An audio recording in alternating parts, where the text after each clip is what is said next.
Uganda is working towards increasing milk production so as to sufficiently tap into the East African and world market. Coming up on Seeds of Gold. And nobody should be scared about artificial insemination. It can be done and it is workable, and I'm sure it is the way forward. If we can move Uganda, we have got 17 million heads of cattle, even more. We're not doing even 1.5 million inseminations a year. Now, we have got farmers who tend to think that when you buy semen and you get offspring from American genetics, you already have milk. No, you have got a projection of getting milk when you feed the animal properly.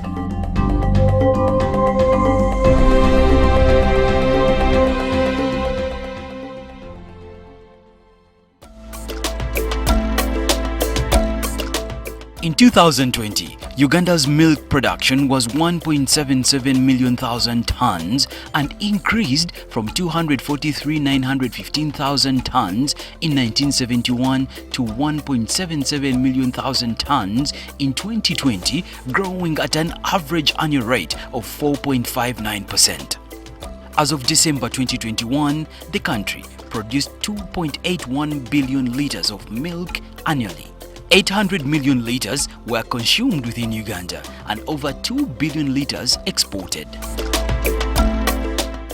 During the 2019-2020 financial years, Uganda earned $131.5 million from milk exports. To increase milk production, farmers have to fully embrace breeding exotic cattle whose milk productivity is high compared to our indigenous ones. They now employ artificial insemination.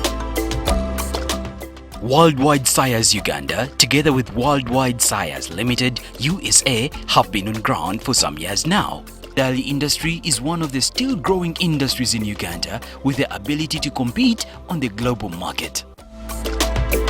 Today, we meet Mr. Reirimba James William, an experienced dairy farmer with vast knowledge in cow breeding. He is a geneticist, a breeder and importer of semen. James works for Worldwide Sires Uganda and who believes in bringing value to your investment in elite genetics in a bid to increase quality and quantity of milk production in Uganda. My name's James William Reirimba. An electrical engineer by profession who eventually turned to animal science after retirement from Bank of Uganda. I had an early retirement because of conditions of losing my father, who had a debt with a bank, and we had a farm. I had to take over it and pay off the debt. So there is a bull to fill every need in your herd. We offer you proven and genomic sires that excel in TPI, production, management traits, fertility and type. We invest in bulls that will influence your herd's profitability and genetic progress. We had a bull and we thought, okay, we can go ahead. We were getting good milk because some of the animals had been imported, although most of them were eaten during the war. But what we did, I thought that, look, I have to go and study this thing. A friend of mine came from USA and he told me, you know, James, I think you'll be able to buy one of these hotels around. I said, why? If we go to artificial insemination. So at around, I was old, around 30-something, 40 years.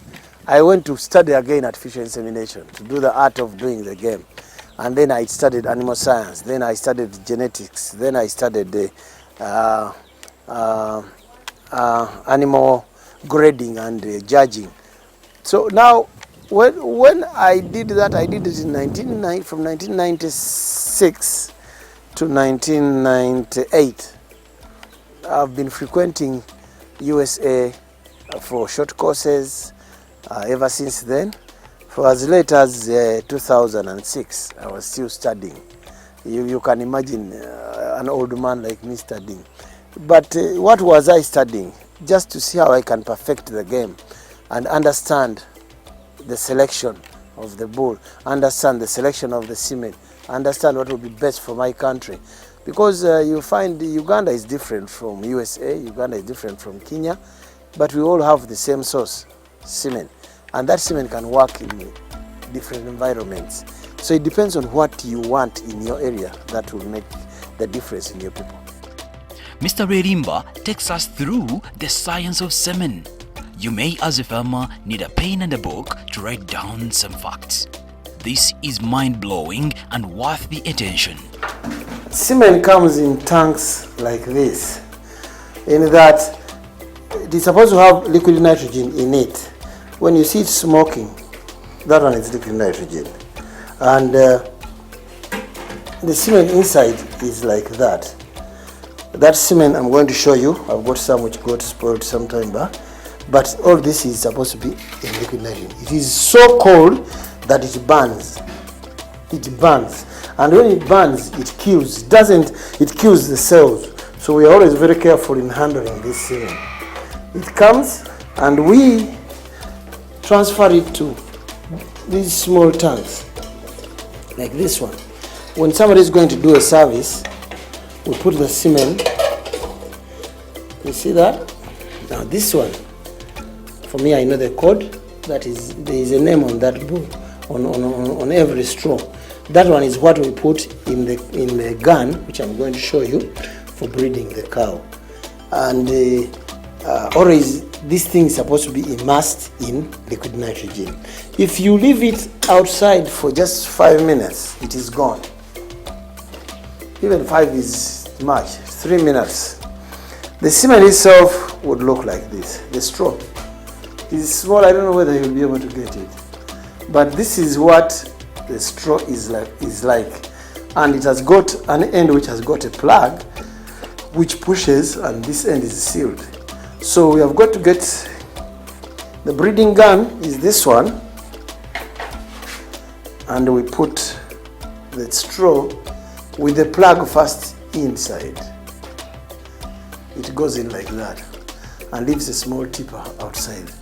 You cut off this one, we put on a sheath. Unfortunately, I can get the sheath, but I don't have it here. But we put on a sheath, and then we go and breed inside the cow. We push by that, and then the semen goes into the cow. This small thing contains like million sperm cells. So you find chances of missing are not, it is either the animal or the semen was dead. Another thing which is important is the bull information. We try to make sure that we get what would be the bull information of a bull like Venus. It is given here so that you can look at the production, the predicted transmission ability, if you are looking for high milk producers, or if you are looking for fast improving the animals themselves in your herd. You've got to know my animals are walking badly, they are lame, their legs are sickled. You get an animal which has got straightening up of the legs. Then you pick any trait you want. There are more than 14 traits here which you can pick to improve. And there are some animals which can improve 1 or 2 traits or 3 traits in one shot. So that one would help. But in Uganda, primarily we are looking at milk. Now, on the farms you have visited, you might have found some animals with poor udders. The udders are sagging too low. We want udders which are going up. We want udders which can contain the milk which won't drop off. We want udders which will have good teats. And more especially for those who are using milking machines, you want the teats in, because the machine comes in a format, so it has to be, if one teat is pointing that way and the other, you'll have a problem. So we select that by the bull information. Selling heifers is becoming a good business. How do you then advise farmers to start? Some of his farmers have experienced this and it is working wonders. Most farmers who are selling mature cows would not like to sell you the good cow, because he also wants it in his herd. So that is one thing which I've found in most of the farmers in Uganda. But on the other hand, most farmers would like to sell heifers. So once you get to know a farmer having a good cow which is not ready to sell you, and you ask him to sell you that heifer out of that good cow, chances are that you'll get a good cow. Now, a heifer bred out of artificial insemination through sex semen right now is going for about 6 million, which is on the high side for a normal person. But what do I advise farmers? we can get a heifer or a cow, we hit a cross, and we use artificial insemination, and we get our own grade. You can create your own grade. Instead of depending on my mistakes, you buy that one, go for artificial insemination, get a sex semen, breed a cow, you get a female, that is a heifer already. That is money. You would have saved, because you would have bought that one at around 1.82 million shillings or 2.5, and you breed it. That one will make you start very easily if you don't. But for those who have the money, it goes for 6 million plus. When we return, learn how to determine when to inseminate a cow.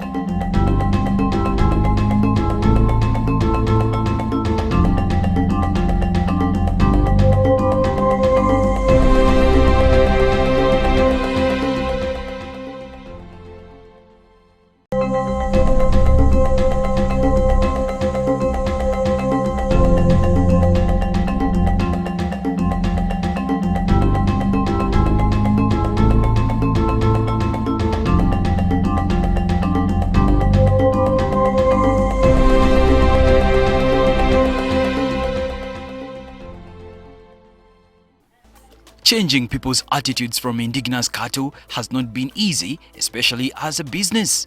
The business is changing and farmers are slowly coming on board. Well, I think it is a problem of attitude and also the footing on which we started. We started using artificial insemination when I was working with USAID and Land O'Lakes. We had seminars training farmers expecting to get free handouts and things like that.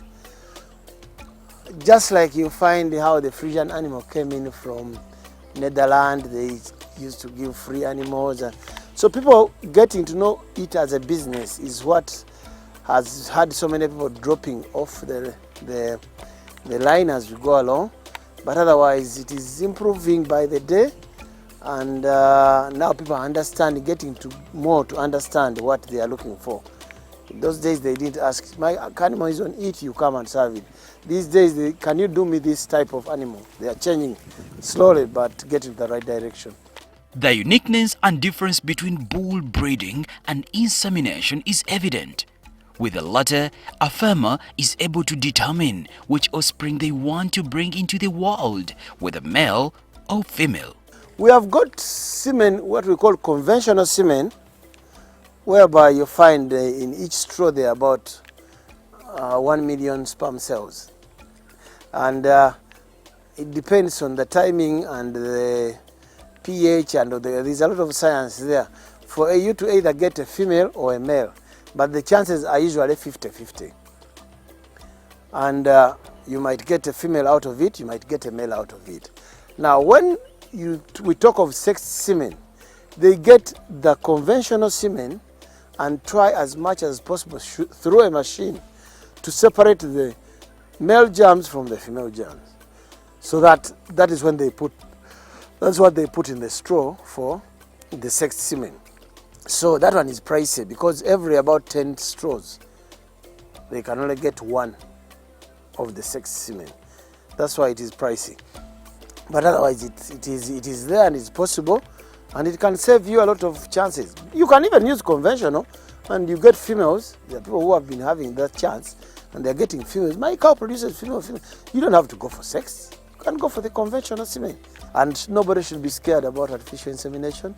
It can be done, and it is workable, and I'm sure it is the way forward. If we can move Uganda, we have got 17 million heads of cattle, even more. We're not doing even 1.5 million inseminations a year. In Kenya, they have got about 9.5 million animals. They are doing 4.5 plus inseminations. And we have got better pastures, we have got better weather, we have got everything would be better than any other country. This is the pearl of Africa. But we are still looking at artificial insemination as a backward thing which needs to be attitude change, and we get the country to move on the right footing. It is strictly give and take affair when it comes to feeding. If you feed your animals right, the milk production will definitely be high. The reverse is true. We have got quite a number of issues to look at. You have got to look at the timing of when you are feeding the animal. We have got farmers who have got their herdsmen who take milk to where they are selling their milk. So if after the farmer has milked, he takes the milk to the shop, then he comes back and feeds the animal at around 11. That is a no-go. That these animals should be best fed from as early as 5 a.m. to as late as 11 a.m.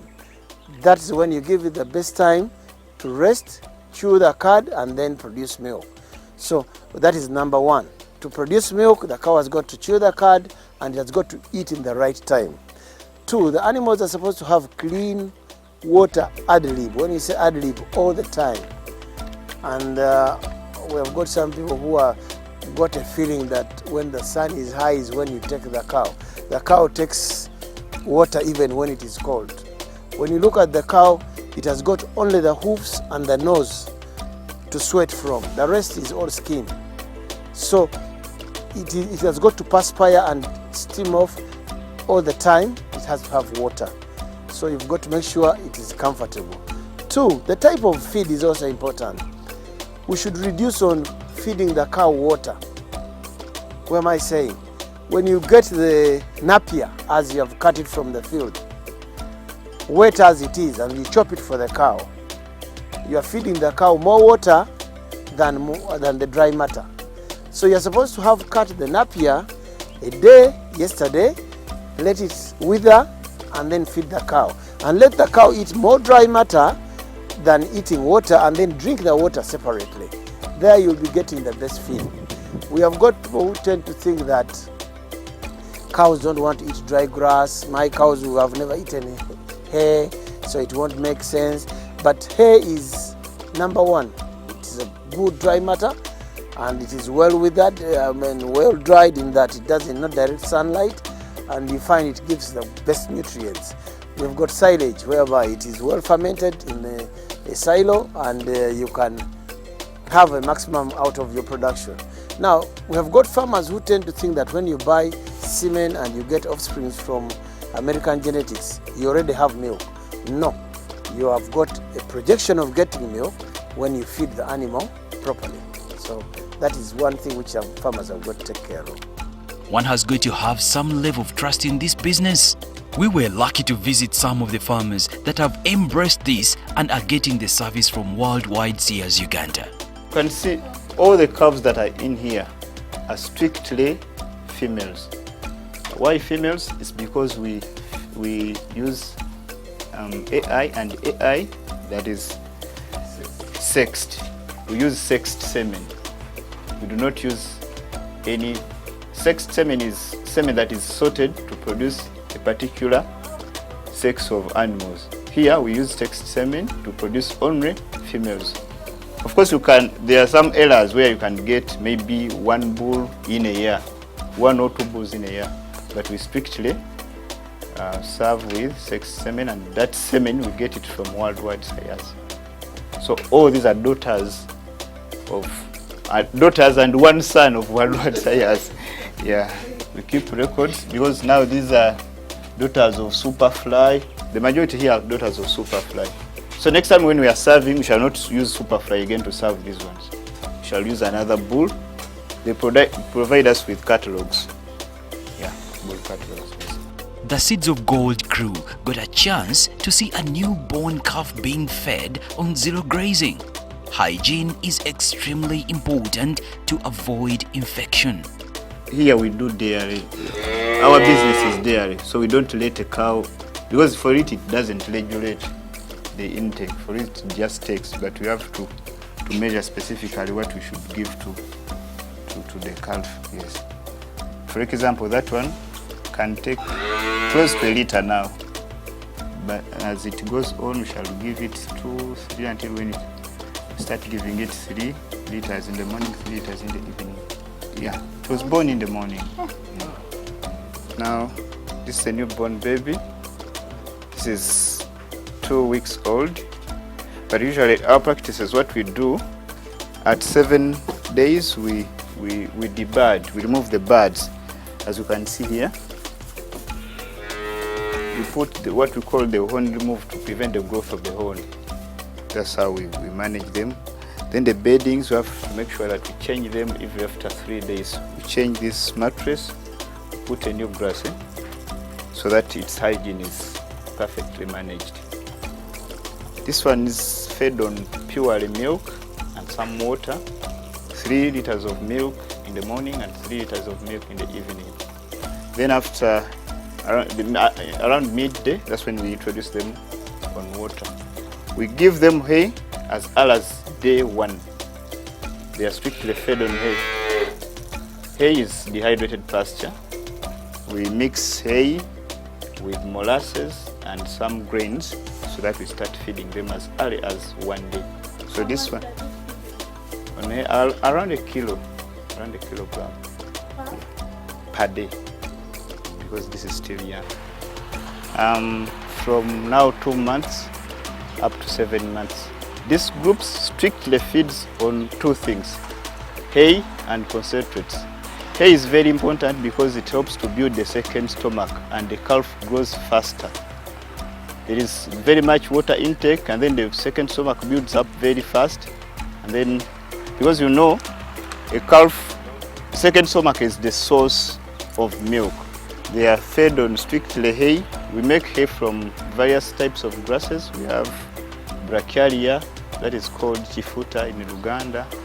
We have chloris, I don't know its Uganda name, and mukozi konzi, that is panicum maximum. Yeah.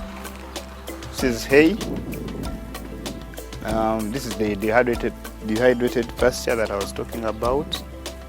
We have a machine that crushes it, and then after crushing it, we mix with molasses and the grains.